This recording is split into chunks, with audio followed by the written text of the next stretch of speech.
la valla bien alta. Los administradores de fondos de pensiones, vamos a cambiar de tema, tienen 1.111 millones de soles invertidos en bonos de Telefónica del Perú. Es la empresa que está atravesando una crisis financiera y que se ha acogido a un proceso concursal ante Indecopi para reestructurar su deuda. Prima AFP es el fondo que más inversión en bonos tiene, en el orden de los 590, casi 591 millones de soles. Lo sigue Integra con 296 casi millones.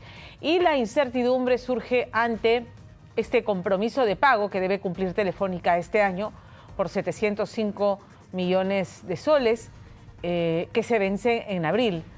Y Telefónica ha anunciado que no cuenta con los fondos necesarios. A pesar de esta situación, los entendidos señalan que el impacto en los fondos de pensiones sería limitado. Un economista explicó que la inversión en Telefónica representa solo el 1% del total administrado por las AFP, que manejan un portafolio diversificado. Aunque la rentabilidad podría verse afectada en el corto plazo, las AFP ajustarían sus estrategias para minimizar riesgos y garantizar estabilidad a largo plazo. Y eso es precisamente lo que vamos a discutir esta tarde con nuestro entrevistado. Nos acompaña a esta hora de la tarde Marco Ortiz, él es profesor de Economía de la Universidad del Pacífico e investigador del Centro de Investigación Universitaria de esta casa de estudios.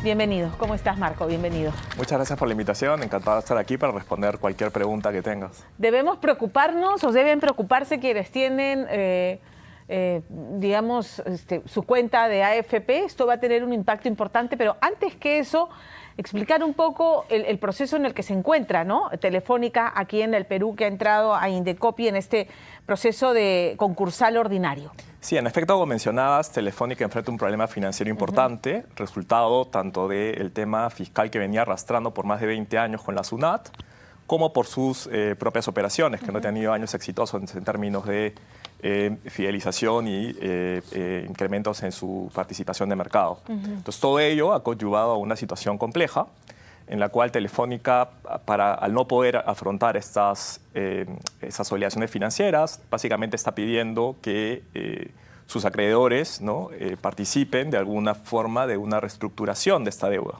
O sea, te debo y te pido más tiempo para que me permitas tener la caja suficiente para pagarte, en términos sencillos, digamos. Sí, es que se pongan de acuerdo entre ellos para ver cómo hacemos para facilitar ese pago de deuda. También puede ser a través de algún tipo de exoneración de parte de la deuda o algún otro tipo de proceso, como por ejemplo tomar participación en el accionariado propio de la empresa. Ok, entiendo que en el 2024 Telefónica ha tenido pérdidas netas por cerca de 872 millones de euros. Eso es un montón de dinero y que su facturación ha bajado un 7%. Claro, el mercado se ha diversificado, hay streaming, cada vez menos gente necesita del cable para tener, ¿no?, contenido interesante y ese es el contexto en el que se genera estas pérdidas. Más empresas han entrado, claro, hay más competencia. De maneras muy agresivas. La gente recibe llamadas de teléfono de muchas empresas todo el tiempo. Todo, ¿no?, el tiempo. Correcto. Entonces, Telefónica tiene bonos en circulación por 2.300 millones de soles. ¿Qué son los bonos? ¿Es cuando entro a la bolsa y compro acciones de esta empresa? No son exactamente acciones. ¿Ya? Las acciones son más bien como que eres participante o eres dueño en un porcentaje de la empresa. Aquí más bien es una deuda que no se da de la forma tradicional que entendemos a través de los bancos, sino que directamente yo escribo un pagaré y digo que voy a pagarte ciertos intereses sobre esa deuda que tengo contigo. Ya. Entonces, Telefónica hace emisiones en el mercado peruano y esas emisiones, las AFPs, han adquirido una buena parte de esos 2.300 millones. Y hay que justamente hablar de eso, ¿no? En particular. Claro, 1.111 millones. Uno escucha, no va a poder pagar y los que tienen fondos dicen cómo me va a afectar a mí, si va a bajar mi rentabilidad al final, ¿no? Sí, creo que aquí hay que rescatar cosas positivas y negativas de todo ello, ¿no? Creo que por el lado positivo justamente hay que resaltar de que la idea justamente de que tengamos un fondo de pensiones es que todos pongamos algo de platita ahí para que de alguna manera toda esta plata se invierta de manera muy diversificada. Claro. Por eso es que a pesar de que son un monto astronómico esos 1.100 millones, solo representan 1 de cada 100 soles que han invertido las AFPs. Ok, pueden hacer así ya, de respirar tranquilos, uf. Claro, esa es la parte positiva, no estamos diversificados. La parte negativa... Todos los huevos están en una sola canasta. Esa es la idea básica de que tengamos esta suerte de poder diversificar nuestro dinero todos juntos. Si tuviera toda mi plata en estos bonos, sí estaría en problemas. Claro, de acuerdo. Pero solo el 1% es positivo resaltar eso, que los fondos de pensiones nos permiten esa diversificación. Okay. Del lado negativo, igual, esto va a tener un impacto probablemente, como mencionas, en el corto plazo, pero a mediano o largo plazo la idea es que las AFPs no tomen esto como una pérdida total, sino que a partir de este proceso se logra recuperar algo de ese dinero, ¿no? Correcto. Porque es importante explicar también que como cuando uno invierte, ahora está muy, no sé si de moda, pero está esta tendencia de... ¿no? Comprar acciones, vender acciones, estar atento a la fluctuación. Y todos los días las empresas, ¿no? Tienen están mejor cotizadas y al día siguiente baja su cotización, ¿no? Hay inversiones de corto, mediano y largo plazo, ¿no? Claro, en general, invertir en las acciones siempre conlleva cierta volatilidad, cierto riesgo. Y hay que entender también que las AFPs son más bien fondos que tratan de invertir más en instrumentos un poco más estables, que son instrumentos de renta fija. Y es por eso que las AFPs tienen tanta participación. Casi el 40% de estos bonos que emite Telefónica están en las AFPs. Y eso se debe, ¿no? En gran medida, que las AFPs son grandes dentro del mercado y básicamente adquieren casi el 42-43% de todo lo que emiten las corporaciones en Perú. Entonces aquí es donde también hay que discutir eso, ¿no? Hay que discutir por qué es que las AFPs absorben tanto de esta deuda. Y en parte, hay una parte de esa explicación que viene porque las AFPs están reguladas y tienen límites a sus inversiones. En particular, las AFPs tienen que invertir al menos 50% de todo dentro del mercado peruano. Y eso es importante recordar. Y de eso, las AFPs tienen que concentrarse en renta fija. Por eso es que en un mercado pequeño como el peruano, las AFPs son un pez tan grande, un pez tan gordo, ¿no? De acuerdo. Ahora, la queja que persiste respecto a las AFPs es que la rentabilidad del fondo baja y se ve afectado el pensionista, más no la AFP misma, que sigue ganando lo mismo. Entonces, ¿esto tiene que ver con la forma en que invierte el dinero, en las fluctuaciones del mercado?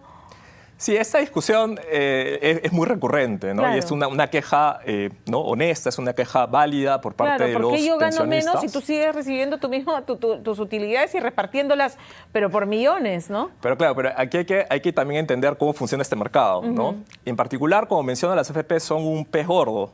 Y cuando tú eres un pez gordo, normalmente tu desempeño va a ser muy parecido al desempeño del mercado, ¿no? Un ejemplo que uno puede entender de este efecto que le llamamos efecto composición, o sea, cuando eres muy grande, te vas a mover con el mercado, es entender que cuando, por ejemplo, ahora que está de moda Alianza, que ayer ganó a Boca, ¿no? Cuando eres un equipo grande, ¿no? Dentro del mercado peruano, pues normalmente, no sé, pues tus ventas de entradas o el crecimiento de tu hinchada va a crecer de manera orgánica con el crecimiento del país. Correcto. Si eres un equipo chiquitito, ¿no? Probablemente puedas conseguir un crecimiento muy grande de hinchas de un periodo a otro, porque eres muy pequeño. Entonces, como las AFP son muy grandes, su desempeño va a ser normalmente muy parecido a lo que ocurre en el mercado. Entonces, si el mercado en general le va mal, a las AFP les va a ir mal. Si el mercado le va bien, a las AFP les va a ir bien. Claro. Ahora, igual, lo que uno respondería es, bueno, entonces, ¿por qué les estoy pagando esta comisión a las AFPs? Claro, el mercado va mal, me va mal a mí, pero no le va mal a la AFP que sigue cobrando su comisión. Deberían perder todo solidariamente, ¿no? Claro, pero el mercado en general es así. Cuando uno invierte en un fondo mutuo, uno invierte en acciones, el corredor de bolsa, que es el que te ayuda a invertir en las acciones, siempre se lleva un porcentaje similar, alrededor entre el 0.7 y 1.2 del porcentaje de tu portafolio. Entonces las AFPs están por ahí. Normalmente las AFPs, como has mencionado, manejan 100.000 millones. Estamos hablando de que ellos se llevan más o menos, han sacado utilidades como 590 millones. O sea, es 0.5% de eso que manejan. Entonces se ha llevado como 1% en comisiones y la mitad lo han hecho para pagar sus costos operativos, sus costos de funcionamiento. Correcto. Entonces por ahí más o menos va. Entonces mientras el fondo se mantenga en ese monto, las AFPs van a seguir sacando más o menos la misma utilidad. Ahora hay ideas que dicen, no, hay que pagarles en función de si ganan o si pierden.